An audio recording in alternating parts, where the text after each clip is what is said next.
రైతు వ్యతిరేక విధానాలతో కేంద్ర ప్రభుత్వం వ్యవహరిస్తోందని మండిపడ్డారు రిటైర్డ్ ఐఏఎస్ అధికారి ఆకునూరి మురళి. హన్మకొండ జిల్లా భీమదేవరపల్లి మండలం ములకనూరులో జాగో తెలంగాణ బస్ యాత్ర ఆధ్వర్యంలో జరిగిన ఓటర్ల చైతన్య యాత్రలో పాల్గొన్నారు. 400 మంది మహిళల్ని అత్యాచారం చేసిన కేసులో ఆరోపణలు ఎదుర్కొంటున్న వ్యక్తికి బీజేపీ ఎందుకు ఎంపీ టికెట్ ఇచ్చిందని ప్రశ్నించారు. మణిపూర్లో మహిళల్ని నగ్నంగా ఊరేగిస్తే ప్రధాని నోరు మెదపలేదని విమర్శించారు. ఉద్యోగాలు ఇవ్వకుండా యువత భవిష్యత్తును గాలి కొదిలేశారని ఫైర్ అయ్యారు ఆకునూరి మురళి.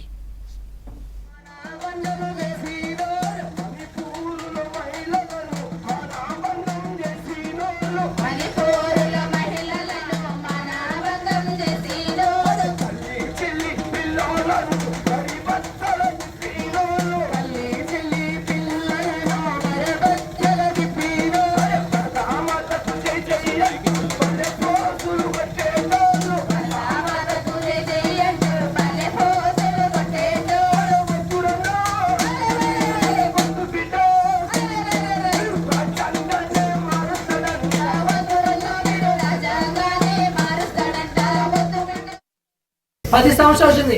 ఎక్కడన్నా మోడీ కట్టించిన ఇల్లు మీ బస్తీలో కానీ, మీ ఊర్లో కానీ, మీ మండలంలో కానీ, మీ జిల్లాలో కానీ, తెలంగాణ రాష్ట్రం మొత్తంలో ఒక్క ఇల్లు చూపించబడండి.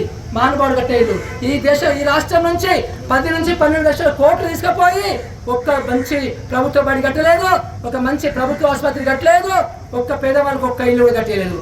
ఇలాంటి దుర్మార్గ పార్టీకి ఎట్లా ఓటేస్తారండి మనము?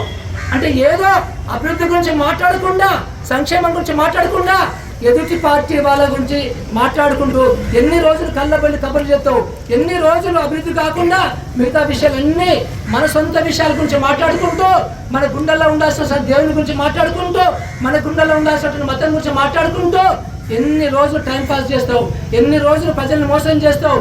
నువ్వు చేసిన పని చేయకుండా దుర్మార్గ పనులు చేసుకుంటూ అన్ని అవసరం అన్నప్పుడు మాట్లాడకుండా అనవసరం విషయాలు మాట్లాడుకుంటా మనల్ని మోసం చేస్తున్నాడు.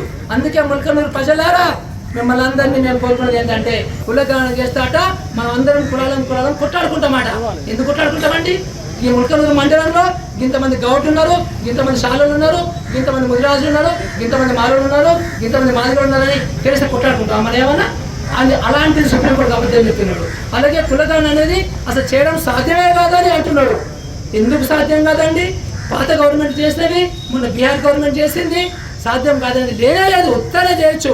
మనకు మన దగ్గర చేశాడు మానవుడు సమగ్ర కుటుంబ సర్వే అని, అప్పుడు చేసినా దాన్ని ఉపయోగించుకోవాలి, అది వేరే విషయం.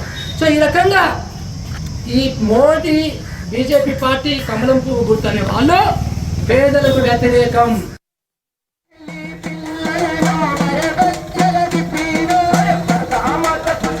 Yeah.